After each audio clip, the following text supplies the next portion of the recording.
Halo manis, selamat datang di podcast pertama ST Manis dengan judul Ngobrol Manis.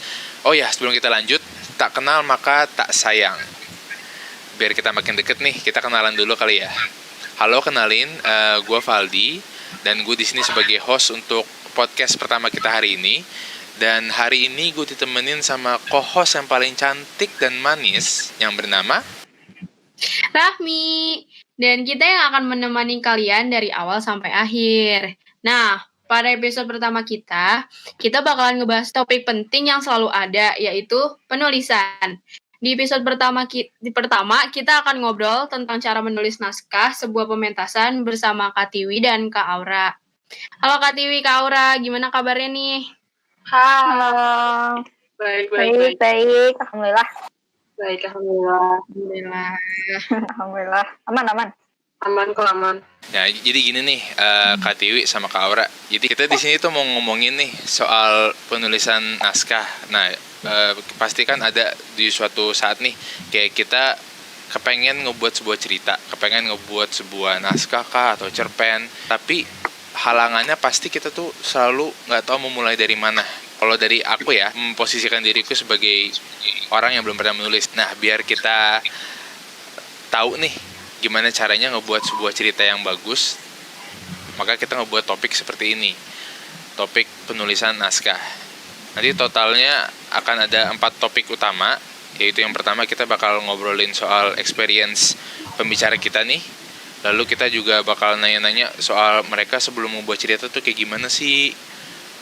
Lalu berikutnya kita bakal nanya juga kalau mereka ngebuat sebuah latar nih, mau latar suasana, latar tempat, waktu, segala macam, itu apa yang mereka persiapkan sebelum menentukan hal itu.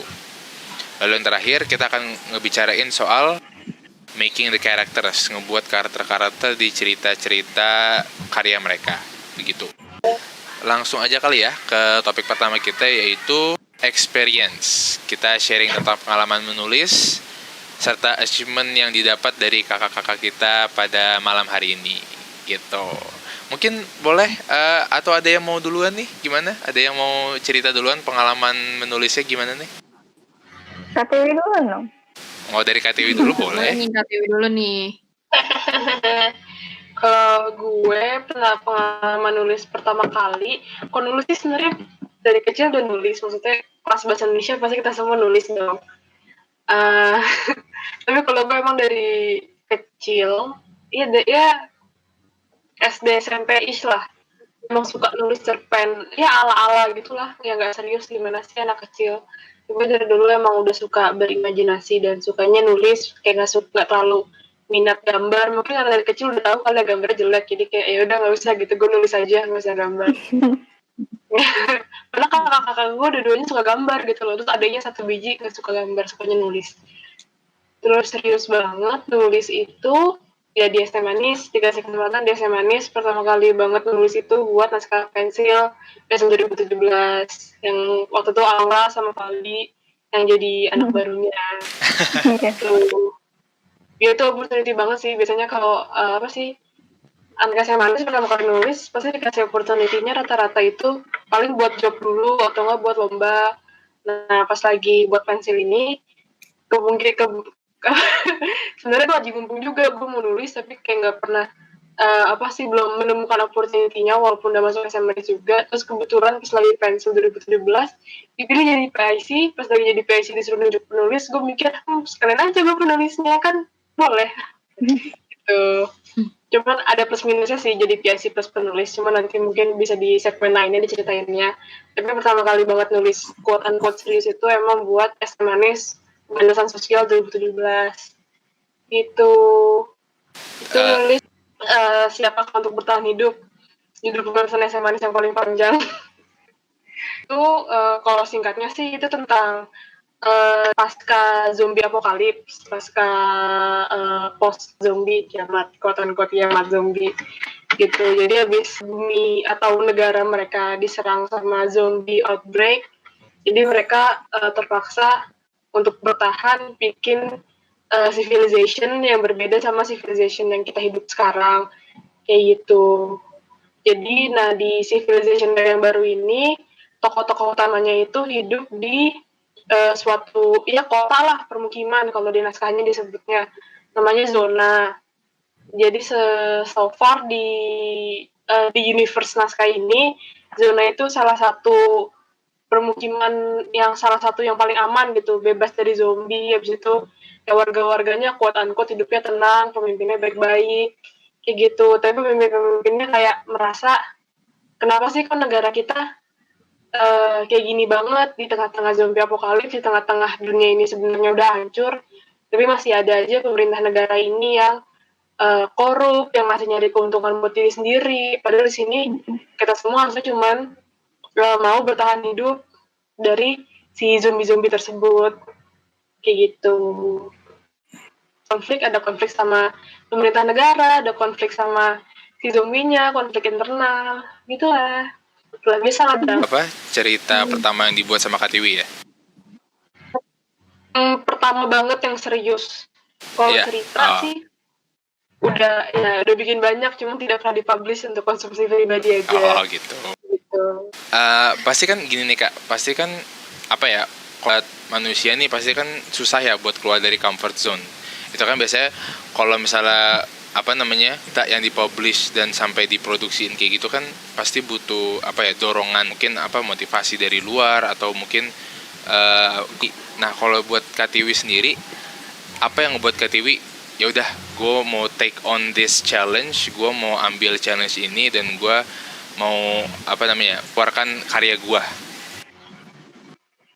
Pertama pasti kan dari dulu emang udah suka nulis dan emang dari dulu udah suka teater.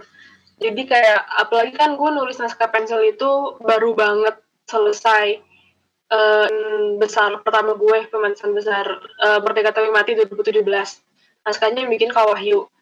Kak Wahyu itu naskahnya gue Merdeka Tapi Mati kan sempat naskahnya, terus jadi karena dorong gue mau tulisan gue dimainin sama teman-teman gue di Semanis. Gue mau naskah gue bukan cuma buat konsumsi pribadi doang lagi. Gue tuh orangnya tuh awalnya tuh nggak suka banget cerita gue dibaca sama orang lain.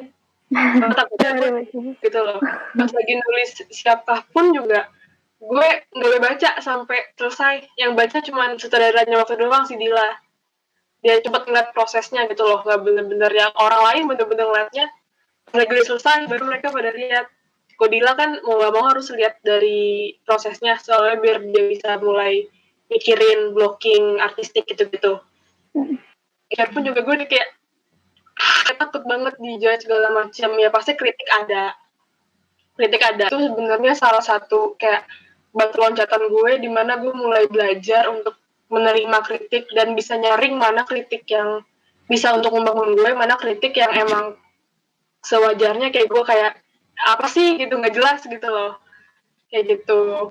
Kalau dari ya kenapa gue akhirnya memutuskan untuk keluar dari comfort zone gue untuk menulis naskah dan mau naskah gue dipendasin itu karena ya mau aja gitu loh. Mungkin karena paling pertama kali banget ngelihat Wahyu gitu, pride-nya, naskahnya dimainin sama teman-temannya dan suksesnya. Kayak gue juga mau ngerasain yang seperti itu, kayak pengen tahu gimana sih rasanya naskah nggak cuma tulisan doang gitu loh, nggak cuma tulisan di atas kertas, tapi ada bentuknya di atas panggung, dimainin sama teman-teman gue, kata-katanya dibacakan, nggak cuma ditulis. Terus terwujud. Itu nggak akan bisa tahu hasilnya kalau lo nggak mau coba untuk pertama kali. Terbesar menurut gue nulis itu tantangan terbesarnya adalah melewati tantangan tersebut.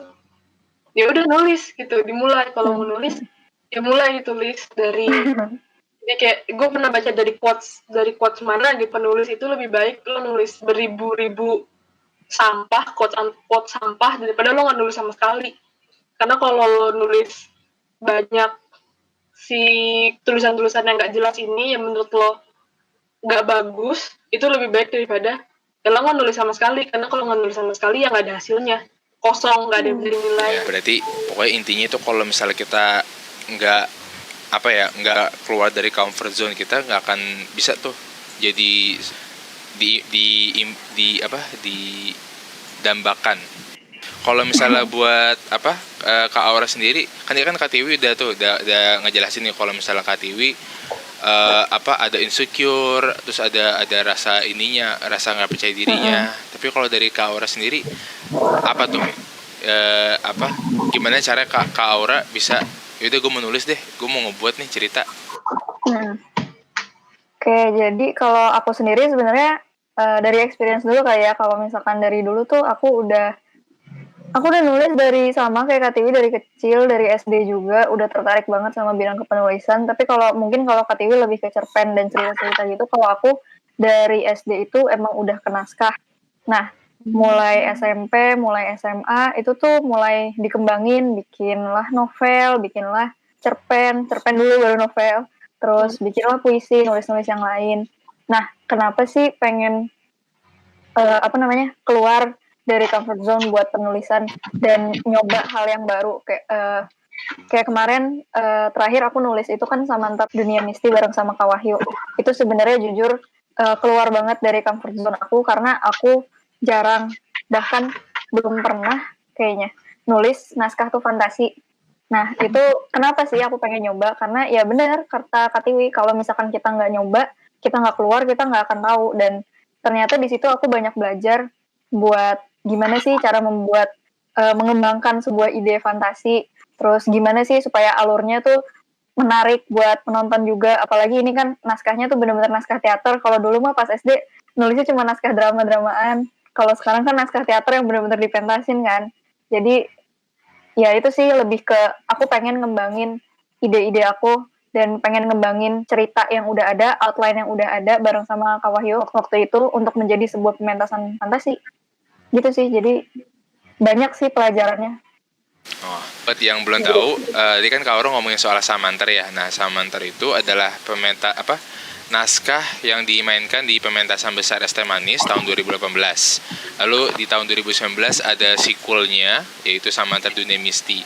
Dua-duanya sama sih, ngomongin soal Samantar dan naskah-naskah kayak gitu. Sebelumnya Kak Tiwi sama Kak Aura ada kepikiran nggak buat ngelanjutin cerita-cerita yang udah dibikin? Misalnya nih kayak tadi kan Kak Tiwi ada siap kau untuk bertahan hidup gitu kan. Terus Kak Aura juga ada Samantar. Nah itu ada keinginan nggak buat ngelanjutin? Mungkin bisa dibuat jadi versi novel kah atau gimana? Ini ibarat mungkinnya nih gitu. Ada nggak keinginan kayak gitu? Oh, menarik. Aku ikut nulis itu yang Samantar Dunia Misti ya. Kalau yang Samantar itu Kak Wahyu aja. Nah, kalau yang Samantar Dunia Misti ini juga sebenarnya ide originalnya itu kan dari Kak Wahyu. Jadi aku saat itu cuma ibaratnya menjadi kayak asisten penulis gitu. Jadi bantuinnya di situ. Nah, kalau untuk dilanjutin atau enggaknya, karena itu naskah cerita originalnya adalah dari Kak Wahyu. Jadi menurut aku itu haknya Kak Wahyu untuk mengembangkan menjadi novel atau tidak. Tapi kalau untuk naskah-naskah aku yang lainnya sebelum ini, terus puisi-puisi aku sebelum aku di Es Teh Manis, aku sering sih ngembangin dari naskah ke novel atau dari novel ke naskah gitu. Wow. Tapi nggak pernah aku publish karena sama kayak Kak Tiwi, aku juga sebenarnya nggak suka kalau karya aku dibaca sama orang. Oh gitu, oke. Masih pemula soalnya guys. Kalau dari Kak Tiwi nggak keinginan buat ngelanjutin nih cerita dari hasil karya Kak Tiwi sebelumnya? Gue kalau buat Siapkah sempat pengen dilanjutin, soalnya Siapkah sendiri kan emang endingnya gantung. Jadi emang sempat pengen buat nggak digantungin gitu loh, walaupun pada akhirnya juga nggak kepikiran untuk bakal dipentasin, kayak pengen buat kepuasan pribadi aja buat tentuin endingnya. Udah pernah nyoba, cuman kayak nggak berkembang, jadi gue putuskan kayak ya sudah, terima aja endingnya seperti itu.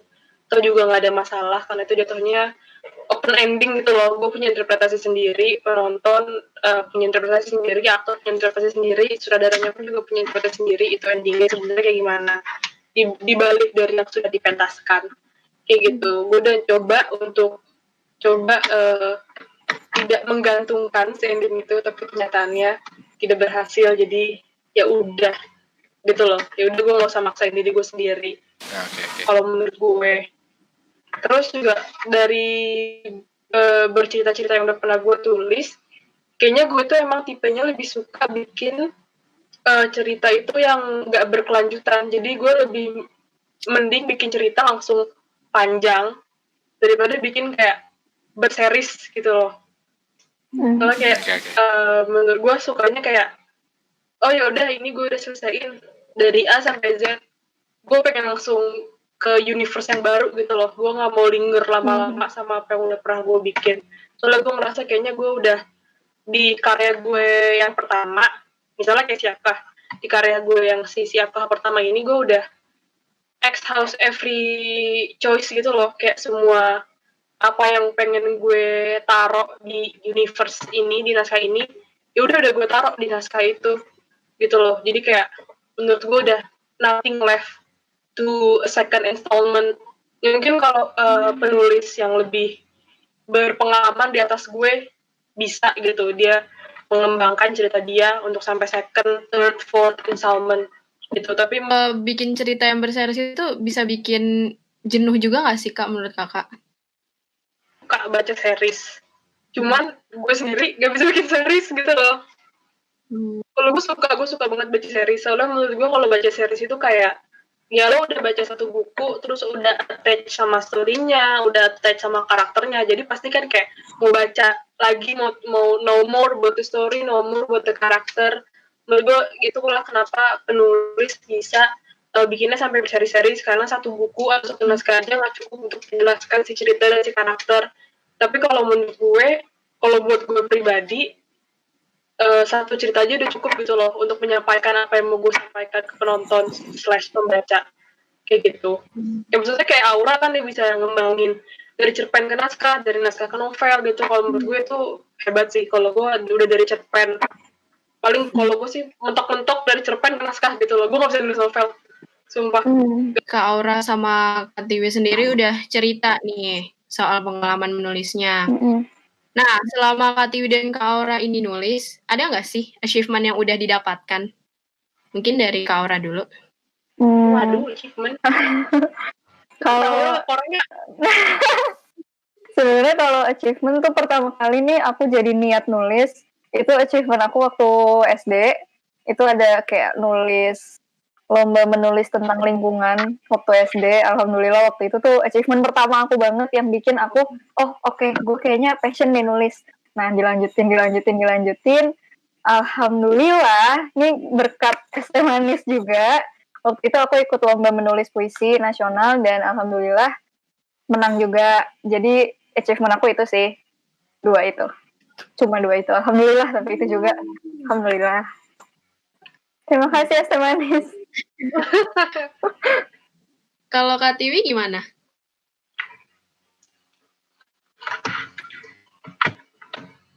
ya Kalau Kak Tiwi sendiri gimana nih? kalau gue achievement kayak menang lomba atau penghargaan itu nggak pernah. Sumpah nggak pernah. Gue nggak pernah melombakan cita-cita gue. Cuman kalau achievement pribadi ya pastinya siapa, karena itu pengalaman pertama kali banget nulis kan, dan nulis serius dan dipentaskan. Achievement gue tuh kayak bukan terlalu achievement sih, kayak titik di mana kayak gue ngerasa kayak wah gitu loh, gue pengen lanjutin nih, kayak pengen begini terus. Itu pas lagi inget banget pertama kali banget ngeliat para pemain-pemainnya itu running full nokat pertama kali banget. Itu wah, gue hampir nangis bener, kayak akhirnya ngeliat tulisan gue dari awal sampai akhir nokat. Jadi kayak ngeliat apa sih perwujudan dari naskah gue secara utuh pertama kalinya. Itu kayak gitu, kayak seneng banget gitu, bener-bener sampai menangis. Itu waktu itu gue inget banget saudara di sebelah gue, dia pakai lu ngapain, gue kayak ya kayak gitu lah. Itu kayak dari titik gitu kayak gue pengen nulis lagi, pengen ngerasain lagi kayak gini.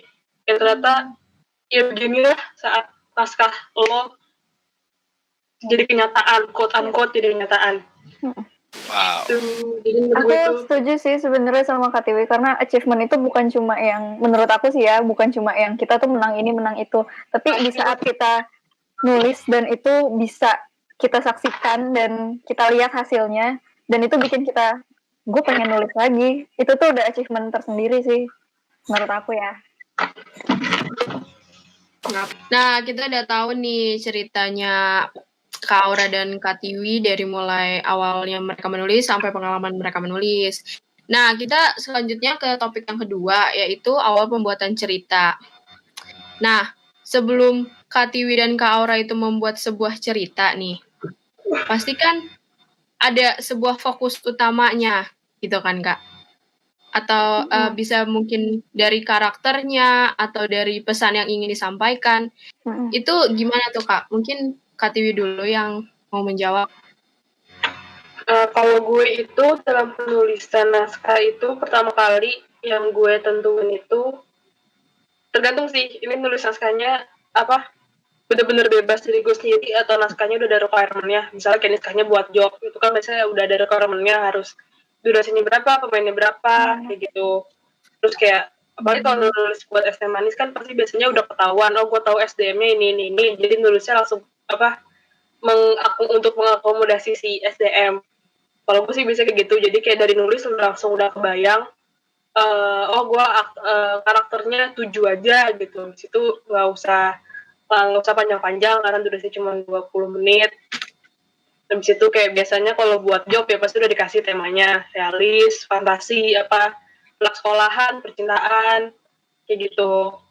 Jadi pasti langsung ngikutin dari requirement yang udah diberikan. Itu biasanya kalau job kayak gitu. Kalau nulis podcast manis pun juga biasanya secara nggak langsung juga kayak gitu sih, kan pasti langsung udah tahu kan dari apa ngomong bareng-bareng sama pengurus, oh kita tahun ini mau pentasnya 2 jam, anak-anaknya ada segini nih kak, kayak gitu. Di situ kita tahun ini mau brandingnya fantasi, mau brandingnya realis, brandingnya mau musikal, kayak gitu. Kalau penulis pasti menurut gue rata-rata kayak gitu sih, sebelum nulis dikasih requirement-nya, dan mereka ngebangun fondasinya banget adalah dari requirement dari pemberi job atau pengurus kayak gitu. Tapi kalau misalnya contohnya benar-benar nulis buat bebas nih, gak ada requirement-nya, kayak limitnya itu langit gitu. Kalau gue sih biasanya nulisnya dari world building dulu, tapi world buildingnya tuh gue nggak detail. Jadi world buildingnya itu misalnya cuma nentuin, kayak pas lagi gue nulis siapkah, world building gue yang paling dasar adalah cuma itu doang. Ini cerita tentang zombie apokalips, dari itu doang. Zombie apokalips, sudut pandangnya dari manusia-manusia yang selamat dari si apokalips ini, kayak gitu. Terus dari world building yang singkat, gue ngembanginnya dari karakter, kayak gitu. Karena gue sampai sekarang percaya pusat dari cerita itu adalah karakternya. Ada beberapa juga penulis yang percaya pusat dari cerita itu plot, kayak gitu. Kalau menurut gue pusat dari cerita itu karakternya. Pasti plot juga dibutuhin, tapi kalau menurut gue itu karakter yang kuat itu bisa ngebawa plot yang lemah dan menjadikan si plot lemah ini jadi plot yang kuat. Sementara kalau kebalikannya, plot yang kuat biasanya nggak bisa ngebangkitin karakter yang lemah, kayak gitu. Seperti itu. Jadi gue pertama habis world building singkat, bikin karakter, biasanya pasti karakter utamanya dulu, protagonis, antagonis, kayak gitu. Protagonis, konfliknya dari si antagonisnya. Udah gitu aja yang paling basicnya, dan ditentuin trait utama dari karakter biasanya dari protagonisnya itu dia karakteristiknya yang utama apa aja, sifatnya apa, konfliknya apa, kemauannya di dunia ini apa. Nah dari sanalah menurut gue muncul plot, kayak gitu. Kayak misalnya siapkah tokoh utamanya kan Pandu. Gue pertama kali nulis tokoh utamanya itu Pandu sama Dani, pasti Pandu sama Dani, kayak gitu. Jadi kayak gue nulisnya, oh ya Pandu ini seorang pemimpin, tapi dia punya konflik, antara konflik dia mau nyelamatin seluruh dunia ini atau dia mau nyelamatin warga-warga dia aja, kayak gitu. Nah dari kedilemaan ini muncullah anak-anak konflik yang lainnya yang membuat penulisan ini menarik gitu loh, menarik pakai Q. Seperti itu, dari karakter muncul plot, dari plot baru menurut gue muncul amanah kayak ya gitulah pesan yang mau disampaikan. Karena pas lagi gue nulis siapkah itu, kayak gue tengah-tengah cerita baru sadar gitu loh, oh ternyata secara nggak langsung cerita ini tuh mengangkat isu yang selama ini pengen gue sampaikan ke dunia, yaitu ketidaksetaraan sosial kayak gitu. Ya secara nggak langsung keluar aja gitu loh, karena emang pasti itu udah ada di dalam diri penulisnya sendiri, dan untuk mengekspresikan apa yang mau disampaikan ya pasti dari ceritanya kayak gitu. Terus kayak siapa tuh lucu, kayak gue tuh pertama kali siapa itu kan emang buat kayak tentang kesenjangan sosial, kayak orang-orang yang hidup di kota sama orang-orang hidup yang di desa gitu loh, yang di daerah. Kalau di kota lebih dapat infrastruktur yang lebih cepat, bantuan dari pusat lebih cepat, segala macam pembangunan itu lebih pesat segala macam, sementara di desa mereka terdiskriminasi kayak gitu. Nah gue waktu itu kebayangnya adalah antara Jakarta sama daerah-daerah lain yang nggak terlalu diperhatikan gitu loh. Nah, tapi di tengah-tengah gue nulis cerita, muncullah Jeng-Jeng Mekarta. Terus gue inget banget gue pas lagi tampil, terus gue lagi di barisan penonton, ada penonton yang bisik-bisik, ini tentang Mekarta sama Jakarta ya? Gue kayak, iya. Coincidence. Ada yang tapi gue nanti kayak, iya ya, bener juga. Bener-bener kayak Mekarta, wah gitu loh. Kayak Jakarta kan ditinggalkan, di Mekarta the new Jakarta, the new and improved Jakarta. Seperti itu, terus kayak baiklah gitu. Sekarang Mekarta udah gak ada kabarnya. So anyway, Jakarta udah tenggelam. Iya. kalau misalnya kan Iya bener, KKN itu, mereka KKN. kalau misalnya tadi kan KTW ini ya, itu kan apa namanya ya, kayak apa yang KTW persiapkan kayak gitu kan. Kalau misalnya buat Kaura sendiri gimana? Terus Sorry gue ya. Iya, kalau misalnya Kaura sendiri gimana? Kenapa sorry? Ya tadi kan KTW udah ngejabarin nih apa yang tadi diomongin sama KTW. Kalau buat Kaura sendiri mungkin ada yang ngerasa yang sama atau malah beda, kayak gue nggak gitu deh, kayak gue lebih ke gini deh gitu. Oke. Sebenarnya nggak beda-beda jauh, tapi kalau KTW itu kan dari world building dulu ya tadi ya kayak. World buildingnya singkat sih, cuman ya World building yang base gitu. Nah kalau aku ini dari ngelihatnya setiap mau nulis itu ngeliatnya dari masalah dulu. Kayak gue punya masalah apa nih? Ada masalah apa? Kayak waktu itu tuh aku pernah nulis novel. Itu jadi masalahnya ini ada satu anak perempuan ini, dia itu lupa ingatan. Dan dia harus cari tahu masa lalunya dia itu tuh kayak gimana. Karena dia ada di sebuah tempat yang dia nggak tahu dia di mana. Nah dari masalah itu baru aku kembangin ke alur cerita yang lain. Terus aku kembangin, ini dia tuh tempatnya di mana sih? Baru aku world building, terus baru pembagian karakternya kemana, siapa aja teman-temannya dia di sekitarnya dia. Terus kalau apa lagi ya, itu buat yang novel. Kalau misalkan buat puisi, aku juga lebih ke masalah dulu, tema dulu, kayak konfliknya dulu apa. Waktu itu puisi aku yang tentang Indonesia, jadi aku lihat nih di Indonesia tuh ada masalahnya apa aja sih. Terus aku bener-bener dikorek-korek seabis-abisnya tuh masalah di Indonesia tuh ada apa aja. Bener-bener aku jabarin dan dari situ aku kembangin supaya kenapa sih, karena kita nulis itu kan pengen lihat dari segala sudut pandang yang berbeda kan, nggak cuma pengen dari satu sudut pandang aja. Nah kalau di puisi itu aku lebih senangnya bisa ngelihat dari seluruh sudut pandang yang sekarang konflik ini lagi dialamin di Indonesia tuh apa sih itu. Kalau buat naskah sendiri nggak beda jauh, selain dari konflik mungkin lebih ke sama sih. Kalau core message juga aku coba kembangin dari awal, karena apa sih pesan yang mau aku sampaikan dari naskah ini. Dari situ aku baru bisa nentuin cerita ini mau dibawa kemana gitu loh, karena pesennya tuh udah jelas dari awal, kayak ibaratnya benang merahnya udah jelas dari awal. Mau aku bawa kemana ini naskah, apa sih pesan yang mau aku sampein dari setelah orang nonton naskah ini gitu. Nah nanti mungkin seiring perjalanannya aku nulis naskah, itu ketemu lagi tuh core message yang lain, kayak oh iya ya bener, kayak tadi KTW kan baru ngeh juga kan kalau oh iya ini kayak Jakarta nih sama ini. Jadi nanti baru di akhir-akhirnya aku mulai nemu lagi kayak oh iya ya bener juga ini konflik yang kayak gini sebenarnya, atau oh ini bisa dikembangin ke arah yang lebih luas lagi gitu sih. Jadi kalau misalnya mau buat sesuatu itu harus di planning bener-bener ya, nggak boleh kayak lo Iya aku dong. mau bikin gini kayak for the sake of ceritanya, nggak boleh kayak gitu. Maksudnya kayak harus develop dan harus sangat rapih berarti ya.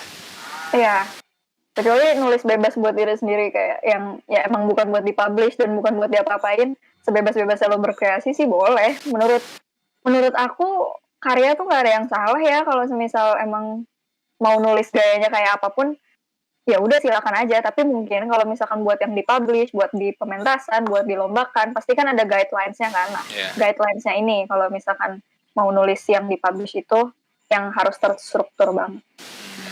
Oke. Gitu. Nah, tadi kan kita ada denger nih ya, banyak banget tuh kayak ada world building, ada konflik, narasi apa segala macam. Itu kan Kak Aura sama Kak Dewi kan udah beda sendiri ya awalnya apa dulu yang disiapin. Nah, hal itu apa kalau ngebuat cerita kan tuh pasti banyak tuh yang perlu disiapin dari A B C D E. Nah, itu tuh kalau buat ini aku ngeposisiin diriku sebagai orang yang belum berpengalaman menulis, itu pasti kan kalau banyak harus dipikirin bisa-bisa aja tuh jadi nggak fokus kan ya, jadi kayak merambat kemana-mana, jadi kita nggak tahu apa yang harus kita fokusin. Nah, itu kalau buat Kak Tiwi sama Kak Aura gimana sih cara bikin struktur cerita yang konsisten, jadi cerita itu nggak merembet kemana-mana dan kayak ada alurnya dan nggak jadi kedengarannya kayak nggak labil gitu loh. Merembet ya. Iya kayak gitu. Itu apa sih yang kakak buat tuh biar bisa ngebikin struktur cerita yang bagus? Mungkin dari siapa nih? Kak Aura kali ya? Ya kan Kak Tiwi duluan ya. Kalau aku pribadi biasanya karena aku masih pemula juga nih buat nulis-nulis naskah atau yang lain-lainnya. Buat aku itu lebih supaya terstruktur ya kerangka sih. Kerangka penulisannya dari awal, pembukanya gimana, pendahuluan ceritanya kayak gimana, terus baru kan mulai masuk ke pemicu konfliknya, terus penyelesaian konfliknya sampai kesimpulannya. Jadi dari situ tuh udah kita bikin outline-nya dari awal ceritanya, kira-kira pertama kalau misalkan di naskah deh, scene 1 itu mau kayak gimana, ceritanya apa dulu. Terus kalau scene 2 udah masuk ke kemana nih, apakah udah masuk ke pemicu konflik atau bahkan udah masuk ke konfliknya, gitu sih. Jadi lebih ke kerangkanya, jadi kita breakdown satu persatu. Kalau naskah nih ya, kalau naskah bener-bener per scene-nya sih kalau aku, supaya nggak kemana-mana, jadi kita tahu mau apa, endingnya juga harusnya kayak gimana, gitu sih. KTW. Kalau kita Kak Tiwi? Kalau gue buat naskah sih, kalau nulis gue biasanya itu kayak nulis dulu apa aja dari pikiran gue gitu loh, apa aja menurut gue necessary untuk ditulis, necessary untuk word buildingnya, necessary untuk karakter buildingnya, semuanya gue tulis. Terus kalau untuk masalah structure itu tadi balik lagi ke Aura sih, structure biasanya ngalir aja. Maksudnya pasti ada template struktur cerita yang bisa diikutin gitu loh dari berbagai macam penulis profesional di luar lainnya, kayak yang udah pernah gue jelasin, nggak semuanya ikut kasih, tapi yang kayak 12 Heroes Journey yang gitu, atau enggak yang paling basic ada yang bentuknya curve kayak gitu, yang eksposisi eksposisi mulai konflik klimaks anti klimaks yang kayak gitu. Ya struktur biasanya ngikutin itu sih, dan penulis biasanya secara nggak langsung udah ngikutin alur seperti itu. Kayak siapapun yang mulai nulis pasti kayak secara nggak langsung pasti langsung bakal ngikutin yang paling basic gitu. Iya benar. Si alur cerita yang paling basic itu yang bentuknya Hmm. putar balik. Iya, soalnya kan pasti kayak dari penulis pasti pernah baca, pasti pernah nonton film, dan pasti semua cerita, semua film, semua TV series pasti ngikutin alur yang seperti itu, yang yang klimaks paling atas terus anti klimaks. Kayak gitu. Terus kalau menurut gue kalau biar nggak kemana-mana ceritanya, menurut gue cerita kemana-mana itu nggak masalah sih. Cerita yang ngalur ngidul, maksudnya kayak lo baca Tolkien, baca Game of Thrones, itu kan ceritanya kemana-mana banget kan, tapi intinya bestseller gitu. Tapi tuh kalau buat sebenarnya kayak itu buat novel lah ya, buat novel yang sebenarnya word length-nya itu tidak dibatasi seperti itu. Cuman kalau buat naskah, apalagi kalau kita dalam teater kampus, pasti kan dibatasin aktor, dibatasin kenyataan panggung, kita nggak bisa asal flashback, flash forward, balik lagi ke hari ini, kayak gitu kan nggak bisa. Jadi pasti paling saat nulis naskah biar nggak bertele-tele, apalagi buat naskah teater, yang paling pertama diingat menurut gue itu sih kenyataan panggung. Itu ngebantu banget buat bikin cerita yang nggak bertele-tele, karena biasanya cerita yang bertele-tele itu kayak penulis itu kayak gue pengen ngejelasin nih si karakter ini dengan lebih detail, mungkin gue bikin flashback kayak gitu biar karakternya lebih jelas. Tapi kan kalau dalam teater flashback kan nggak segampang itu kan. Kalau di naskah film atau di novel tinggal enter udah flashback. Kalau di TV tinggal di cut flashback. Di film transisi flashback kayak gitu. Kalau di teater kan nggak segampang itu gitu. Tapi kalau menurut gue tadi sih balik lagi ke awal, tulis dulu aja apa yang menurut lo perlu untuk ditulis untuk cerita lo. Terus nanti kan masih ada tahap editing bisa sendiri silahkan, mau sama sutradara sama scenografer silahkan kayak gitu. Tapi kalau gue sendiri sih waktu itu siapa sih yang emang paling banyak banget scene yang dihapus karena buat buat memendekkan durasi. Itu gue nulisnya banyak karena menurut gue banyak hal yang dibutuhkan buat memperjelas karakter-karakter yang ada di sana kayak gitu kan, karena gue emang waktu itu pengen menekankannya itu gimana si manusia ini bisa bertahan hidup, bisa beradaptasi di dunia yang penuh kehancuran ini. Mereka individu masing-masing gimana menanggapinya. Jadi kayak gue ada kayak ya karakter kayak punya scene sendiri gitulah yang menunjukkan mereka tuh sebenarnya karakternya gimana, tapi demi durasi kayak gitu. Jadi kayak udah langsung diceritain gitu loh. Nah tapi itu untungnya karena ini teater di mana masih ada sutradara, masih ada scenografer, masih ada aktornya sendiri. Dari 3 peran terpenting inilah di mana mereka bisa nguatin dan nunjukin ke penonton karakter ini sebenarnya kayak gimana tanpa harus dijelasin lewat narasi yang menurut penulis penting kayak gitu.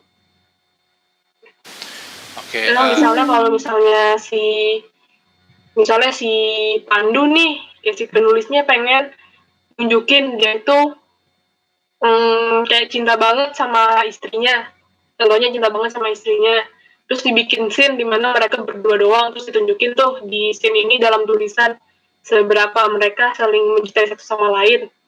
Nah tapi sama sutradara bisa tuh tanpa scene ini juga gue bisa nunjukin mereka jatuh cinta, mereka cinta satu sama lain tanpa ada scene khusus spesial mereka berdua. Mereka lagi rame-rame juga gue bisa nunjukin mereka saling cinta sama satu sama lain kayak gitu. Oke, thank you Kak Ora sama Kak Tiwi. Nanti setelah ini kita bakal ada break dulu selama 2 menit kan.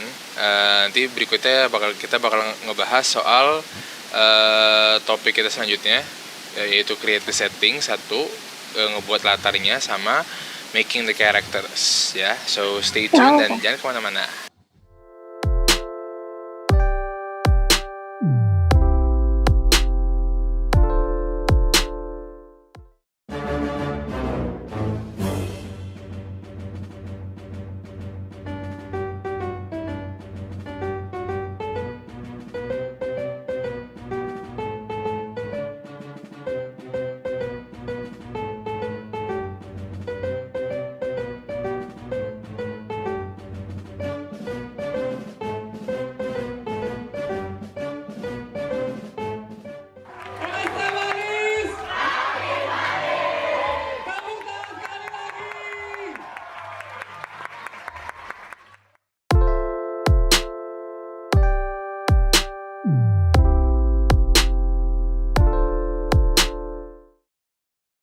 Oke, kita balik lagi nih di Ngobrol Manis.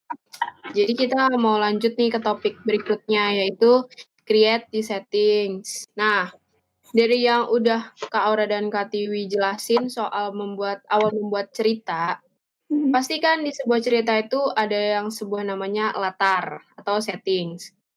Nah, kalau Kak Tiwi dan Kak Aura sendiri, kalau membuat cerita itu, Kakak tuh menentukan settingnya atau membuatnya? Oke. Oke, kita mulai dulu dari Kak Tiwi mungkin. Kayak sama-sama susah sih sebenarnya. Tergantung sih, kalau setting itu dari pengalaman gue nulis, kebanyakan settingnya itu udah ditetapin gitu loh.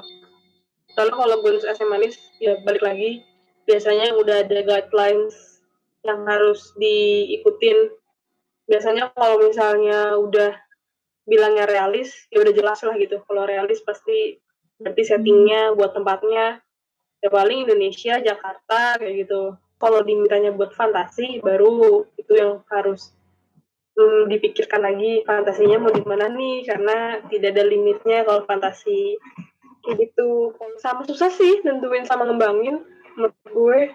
Soalnya kalau buat nentuin itu, buat latar itu kan salah satu proses paling awal buat penulisan. Proses awal buat penulisan itu menurut gue yang paling susah dibanding nulisnya itu sendiri.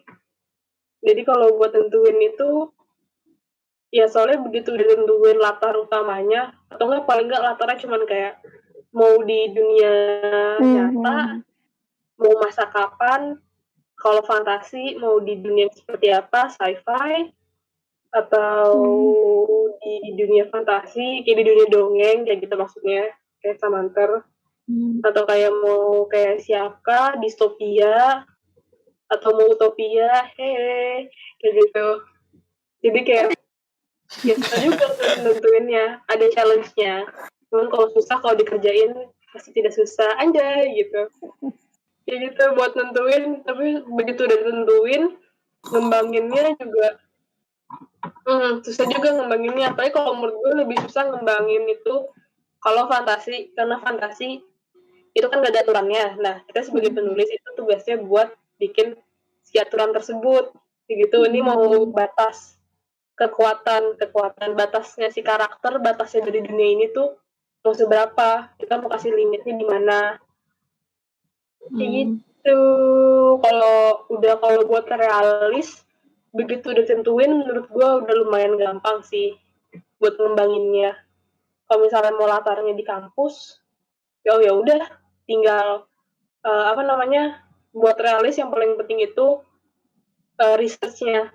Ini sesuai nggak sama kenyataan yang ada. Kalau misalnya lo mau bikin latarnya di BINUS, kalau misalnya lo anak BINUS, ya lo gampang lah udah tahu BINUS itu gimana. Cuman kalau misalnya lo bukan anak BINUS, terus mau bikin cerita yang latarnya di BINUS, harus research tentang BINUS.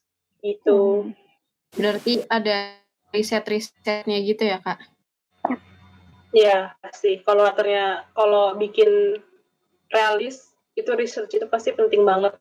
Karena kalau kita bilangnya realis, terus meleset dari fakta yang udah diketahui oleh common people, itu pasti bakal langsung pasti akan ada kritik yang masuk. Harus justifikasinya harus kuat banget. Kalau misalnya kayak lo bikin latar ceritanya tuh di Indonesia, terus tiba-tiba nge-mention presiden keduanya bukan Soeharto kayak gitu, itu pasti orang langsung kayak lah, katanya latarnya di Indonesia, kenapa presiden keduanya si Bambang bukan Soeharto kayak gitu. Jadi ini realis atau fantasi?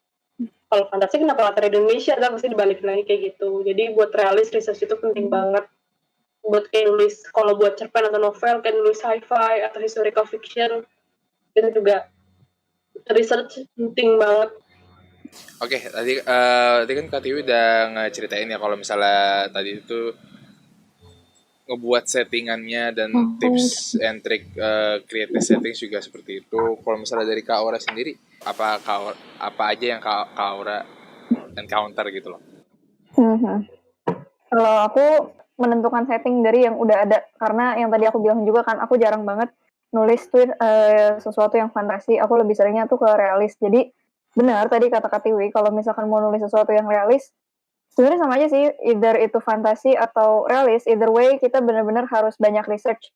Kita harus banyak research, kita harus banyak cari tahu, ntar dunia yang kita bikin ini mau kayak gimana, setting dan waktunya itu mau kayak gimana. Tapi kalau di realis, karena aku lebih sering bikinnya itu, aku lebih banyak menentukan pertama, waktu dulu. Ini waktunya tuh kira-kira sekitar tahun berapakah atau generasi zaman kapankah, supaya dari situ aku bisa tahu berarti trennya di situ tuh lagi apa, dan kira-kira latar tempatnya, gedung-gedungnya tuh bakal seperti apa. Karena kan kalau di cerita cerpen atau novel itu kan harus dideskripsiin kan latarnya kayak gimana. Dan itu juga bisa nentuin ke karakternya. Ntar karakternya berarti kira-kira dia cara bicaranya gimana, terus dia cara berjalannya gimana. Itu sih. Jadi kalau misalkan aku lebih suka ke nentuin latar dibandingin bikin latar. Tapi bikin latar juga seru karena di situ kita bisa benar-benar ngembangin imajinasi kita gitu loh. Kayak contohnya nih yang terkenal banget Harry Potter deh. Harry Potter itu kan dia bikin ibaratnya suatu dunia baru ya. Dia nyiptain dunia baru dan di situ benar-benar bisa dia kembangin loh apa aja yang terjadi di sana. Tapi connect juga ke Harry Potter tuh kan connect ke London ya. Jadi menurut aku seru sih di situ. Jadi kita bisa nentuin kira-kira latar kita di mana, tapi kita juga bisa ngembangin satu latar yang baru yang connected sama latar yang sebenarnya udah ada di dunia ini. Gitu sih. Jadi latar pasti penting banget buat cerita, mau di cerpen, mau di novel, ataupun di naskah teater. Karena latar itu bisa mempengaruhi, bukan bisa, sangat mempengaruhi karakter, atau karakter mempengaruhi latar. Dan juga latar juga bisa mempengaruhi world building. Seperti itu. Contohnya, latar bisa mempengaruhi karakter, kalau misalnya balik lagi contohnya latar ceritanya di Indonesia. Nah, karakternya ini mau orang Indonesia atau foreigner di Indonesia, terus balik lagi dia Indonesianya dia orang apa, orang Jakarta, orang Bali, orang Jawa, orang Batak, gitu. Terus atau enggak, itu kalau lo bikin naskahnya mulai dari latar cerita. Kalau lo misalnya bikin yang mulainya dari karakter, ya tinggal dibalik aja, karakternya maunya orang Batak. Nah, berarti ini dia orang Batak, dia tinggalnya, latar ceritanya mau di mana, apa dia di Medan, atau dia di Jakarta lagi ngantau, atau dia emang nggak pernah ngantau, emang dia orang Batak tapi lahirnya di Jakarta, kayak gitu. Itu kan mempengaruhi banget karakternya. Nah, kalau misalnya dia orang Batak, kan berarti ya apa sikap-sikap karakter-karakter basicnya, apalagi kalau mau tunjukin nih dia orang Batak, pasti kan akan sangat berbeda saat kita mau nunjukin kalau si karakter ini orang Bali, kayak gitu. Terus juga bakal berbeda juga kalau misalnya si orang ini tinggalnya di Bali, pasti akan berbeda sama orang yang sikapnya tinggalnya di Jakarta atau di Bandung, gitu. Makanya latar itu penting banget, dan itu juga bisa jadi pegangan buat penulis saat bingung. Misalnya penulisnya bikin ceritanya di Bandung contohnya, terus dia pengen bikin adegan si karakter ini ngedate, ya pasti kalau dia tinggal di Bandung pasti ngedate-nya ya di Bandung, mungkin tiba-tiba ngedate di Bogor kan atau di Jakarta gitu. Terus berarti ya jadi si penulisnya bisa research kafe-kafe yang buat ngedate di Bandung yang hits apa aja kayak gitu, kalau contoh ceritanya di Bandung kayak gitu. Jadi ya latar itu penting banget. Di fantasi pun juga walaupun latarnya bikinan kita tetap penting, karena balik lagi fantasi walaupun itu dunia bikinan kita juga yang harus menentukan menentukan limitnya. Misalnya di Samantar kan yang kita lihat kan 3 tempat yang utama kan kerajaannya Belle, kerajaan Ellen, sama dunia mistik kan. Itu dunia yang paling 3 dunia ditunjukin. Kan 3 dunia ini juga faktornya 3 latar yang berbeda, makhluk-makhluknya berbeda. Fana beda yang tinggal di sama kerajaan Ratu Belle, Damontis beda, di Claire juga beda, kayak gitu. Kan juga mereka bisa seperti itu dalam ceritanya ya karena lingkungan hidup mereka berbeda. Di Claire sikapnya berbeda sama Damontis karena mereka dilahirkan di tempat yang berbeda, kulturnya berbeda, gitu. Oke, thank you Kak Tiwi. Kalau misalnya buat Kak Aura sendiri gimana Kak? Ya iya sih kalau misalkan yang ditanyain kira-kira latar itu berpengaruh enggak sama cerita, latar tuh berpengaruh enggak sama narasi, latar tuh berpengaruh enggak sama karakter. Ya berpengaruh banget karena bahkan karakter tuh nggak bisa berkembang kalau semisal latarnya juga nggak jelas. Contohnya nih, dia kita taruh di sebuah kota yang metropolitan. Terus kita mau ngembangin karakter dia, tapi latar yang kita jelasin tuh nggak jelas. Kira-kira budaya di sana tuh kayak gimana, terus kebiasaan-kebiasaan yang mereka lakukan di sana tuh gimana. Ya kita juga nggak bisa ngembangin karakternya ke arah yang kita mau. Kita pasti bingung. Jadi latar tuh benar-benar harus sejelas itu supaya ceritanya jelas dan kita tahu karakternya mau dibawa kemana. Dan sebenarnya latar itu juga menjadi bahan kita buat explore sih. Kita bisa explore kira-kira, oh iya ya kalau di latarnya yang kayak gini, berarti si karakter ini bisa bersikap seperti ini. Gitu sih. Jadi kita benar-benar bisa explore seluas-luasnya di latar itu kira-kira apa yang bisa dijadiin konflik, apa yang bisa dijadiin sebuah apa ya, kayak klimaksnya gitu. Gitu sih. Oke, nah tadi kan Kak Aura ngomongin soal pengembangan karakter nih. Sebuah cerita itu nggak lengkap kalau nggak ada yang namanya karakter, ya kan? Mm-mm. Nah, kita mau tahu gimana caranya Kak Tiwi dan Kak Aura membuat sebuah karakter yang strong, yang kuat gitu, dan yang relate gitu loh sama kehidupan. Mm-mm. Oke, bisa dari mungkin Kak Tiwi dulu. Lupa saya. Buat karakter yang strong itu, gue buat penulisan karakter yang strong, yang relevan, yang tidak akan tertudur sama karakter-karakter lainnya, apalagi saat membangun tokoh utama, itu masih belajar banget juga. Itu waktu itu bukan pertama kali sih, salah satu yang ngerasa paling struggling buat ngebangun sebuah karakter utama, itu pas gue lagi study abroad di Filipina, gue ngambil penulisan naskah. Itu gue bikin sebuah cerita, terus salah satu kritik yang gue dapat dari teman-teman gue saat mereka pada baca naskah gue di workshopin, didiskusiin bareng-bareng di kelas itu, pas lagi ada temen gue yang bilang kenapa karakter utamanya plain banget, terus gue kayak oke, gitu kayak. Terus pas lagi gue baca ulang, iya benar, ternyata si karakter utama ini kok dibanding sama karakter-karakter lainnya dia plain banget. Kalau gue pas lagi nulis sih kayak gue ngerasa dia nggak plain, karena gue sebagai penulis pasti dalam hati punya justifikasi sendiri kenapa dia bisa jadi karakter dan kenapa dia actionnya begini. Jadi di mata gue ya dia nggak plain gitu loh. Tapi saat teman gue ngeritik seperti itu, ya berarti kenyataannya di mata sesama penulis aja dia plain, apalagi di mata penonton yang benar-benar menerima cuma secara mentah. Itu karakter kosong banget berarti, padahal dia disebut-sebutnya sebagai tokoh utama kayak gitu. Terus waktu itu gue ikut workshop dari JKT Move In, terus gue tanya tuh gimana caranya bikin karakter ini lebih menarik, apa karakter gue bisa plain banget padahal gue udah bikin dia sebagai karakter utama, dialog paling banyak, konflik harusnya paling jelas gitu, tapi kenapa dia bisa plain, bisa kalah sama karakter pendampingnya, bisa kalah sama antagonisnya. Terus dibilangnya katanya berarti si karakter ini masih kurang apa ya, bilang bahasa Indonesia bingung, bahasa Inggrisnya juga bingung. Kurang apa sih, at his stake gitu loh, apa sih dia tuh, apa yang harus dia korbanin untuk menyelesaikan konfliknya, kurang kayak gitu. Nangkep nggak? Jadi buat salah satu yang bisa membuat karakter menarik itu, dan dari workshop yang gue dapet itu salah satu yang paling utama untuk bisa membuat si tokoh utama itu menarik, saat dia dihadapin sama konflik, dia apa nih yang harus dia korbankan untuk menyelesaikan konflik ini. Makanya kalau misalnya dia konfliknya cuma kayak gue pengen pipis, ya udah konfliknya kan penyelesaian masalahnya gampang, tinggal ke toilet, gak ada si korbanan. Yang bikin karakter itu menarik dan jadi bisa menunjukkan karakter itu dia seperti apa, atau bisa menunjukkan karakter developernya untuk menyelesaikan konflik ini apa yang harus dia korbankan, gitu. Itu yang gue tangkap dari workshopnya JKT Move In.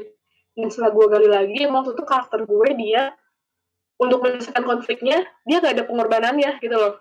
Walaupun walaupun dituliskan di naskah dan di mata gue itu pengorbanannya udah sangat besar, tapi kenyataannya itu belum cukup besar gitu loh. Untuk membuat dia menarik, untuk membuat dia memorable, untuk membuat pembaca atau penonton bisa simpati sama dia kayak gitu. Jadi ini menurut gue itu sih salah satu kuncinya untuk membuat karakter strong, untuk membuat karakter menarik, memorable, itu bikin hal yang harus dia korbankan untuk menyelesaikan konflik itu sebesar mungkin, maybe to put in a word. Kalau mau relatable ya berarti buat pengorbanannya serelatable mungkin kalau misalnya konfliknya kayak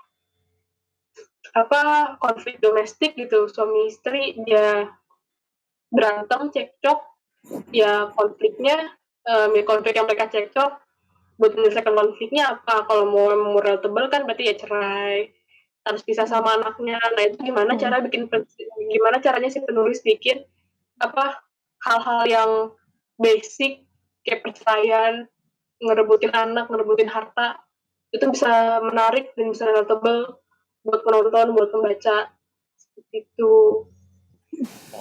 Jadi nggak cuman kayak sekedar lo bikin karakter yang dia ini kuat dan dia tuh bisa gini, tapi kalau misalnya buat si reader itu dia nggak relate dan dia itu nggak oke buat jadiin acuan, itu berarti bisa nunjukin ya kalau karakter itu kurang kuat.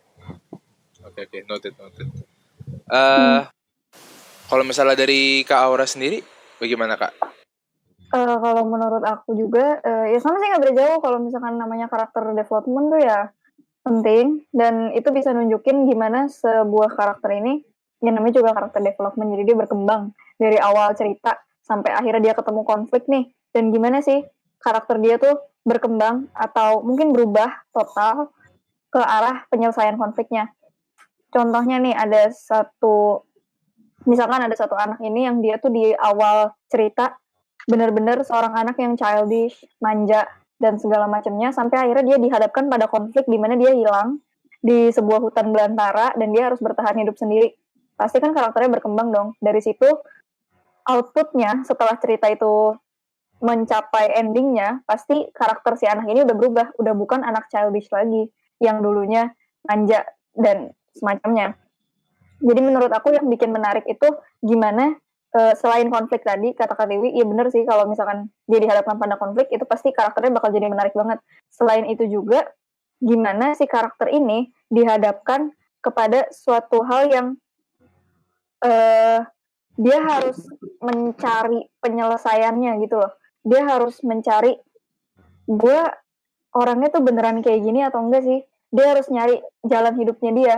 Jadi selain konflik, menurut aku lebih ke pencarian jati diri karakternya juga sih sepanjang perjalanan ceritanya gitu. Jadi dia mempertanyakan hal-hal yang mungkin selama ini ada di hidup dia tapi nggak pernah dia temukan jawabannya. Jadi menurut aku pengembangan karakter juga bisa dari pertanyaan-pertanyaan yang nggak terjawab gitu. Paham. Jadi kayak inilah ya, kayak kayak manusia dalam kehidupan sehari-hari lah ya. Kalau misalnya ngebuat karakter itu makin kuat, karakternya makin makin rentan, makin gak rentan sama musibah, ya harus dicoba dulu. Iya, sama gimana, apakah dia menyerah atau dia tetap lanjutin, di situ sih. Ya, only through suffering gitu ya. Hidup dia. Ya, benar. Oke, thank you banget nih Kak Aura sama Kak Tiwi buat udah nge-sharing nih kayak pengalaman kalian dalam menulis kayak gimana, apa aja yang kalian udah hadepin pas lagi menulis. Nah, mungkin sepatah dua patah kata buat ini nih kayak tips buat penulis beginner. Iya, penulis beginner, betul. Gimana caranya mereka tuh membuat secara singkat aja tips dan trik untuk menulis itu kayak gimana, Kak? Dari Kak Aura mungkin? Oke. buat karena aku juga pemula dan menurut aku kalau misalkan kalian mau nulis, mau mulai nulis, apapun itu cerita, naskah, cerpen, novel, puisi, tulis aja. Serius, semua yang ada di otak itu dituangin aja sekecil apapun. Jadi gimana ya? Biar praktis menurut aku ya. Sedia itu notes di HP supaya kalian misalkan dapat inspirasi nih. Kalian ngelihat orang atau apa dan itu bisa langsung kalian catat di notes. Nah, dari situ itu kan masih berantakan. Dari situ bisa kalian rapihin, kalian susun buat jadi sebuah cerita yang terstruktur. Jadi menurut aku ya itu sih ditulis aja semua yang ada di otak kalian tuh benar-benar dituangin semua, jangan batasi dan jangan mengkotak-kotakan diri. Gitu sih. Jangan takut lah ya pokoknya intinya ya. Berikutnya Kak Tiwi mungkin. Sama sih kayak Aura, kayak yang udah gue bilang di awal, tantangan terbesar sebagai dari penulis itu adalah menulis. Jadi kalau menulis, udah tulis aja, jangan tunggu alasan, jangan tunggu dapat ilham atau wangsit dari langit. Udah tulis aja gitu, apa aja yang dia ada di otak lo, mau itu hasilnya mau bagus, mau enggak, mau klise, mau enggak, mau selesai, mau enggak, mau nulis dari tengah, mau nulis dari ending, mau nulis dari awal, ditulis aja, ditulis, dan dipegang. Terus kalau misalnya kepake ide-ide yang berantakan yang udah lo tulis itu, good for you, good banget. Kalau misalnya nggak kepake, ya udah nothing tulus kan nggak bayar notes di HP, udah ada. Ya. Kayak gitu. Simpan Jadi deh dimulai buat aja gitu. nextnya. Bener banget kata Aura. Tulis, mulai. Jangan takut. Ilham Oke. itu dicari, guys. Thank you banget nih buat Kak Aura sama Kak Tiwi udah mau jadi pembicara di podcast kita yang pertama ini tentang penulisan. Buat kalian nih, buat para listener dan para viewers nanti kalau misalnya mau lebih mengenal ST Manis dan lebih mengenal kita, kalian bisa follow kita di media sosial kita, ada di Instagram @stmanisbinus, di Facebook ST Manis Binus, Twitter juga ST Manis Binus, YouTube dan SoundCloud juga ST Manis Binus. Jadi sangat gampang buat kalian mencari kita di media sosial karena namanya sama semua. Dan konten yang akan kita update sana juga akan banyak, mulai dari artikel, mulai dari lagu pementasan, ada semua di sana. Jadi kalau kalian mau melihat karya-karya anggota ST Manis yang sangat luar biasa ini, bisa kalian check it out. Dan kedepannya kita akan lanjutin ngomongin topik-topik soal keaktoran, soal kostum, make up dan segala macam di podcast ngobrol manis ini. Nah, untuk penutup kata, sebagai kesimpulan dari host, yaitu kalau buat kalian yang ingin mencoba, yang baru mau mencoba sekarang nih untuk menulis, jangan takut dan belajar dari kesalahan karena experience is the best teacher in the world gitu. Kalau begitu terima kasih udah stay tune sama kita. We'll see you on the next one. Dadah. Udah.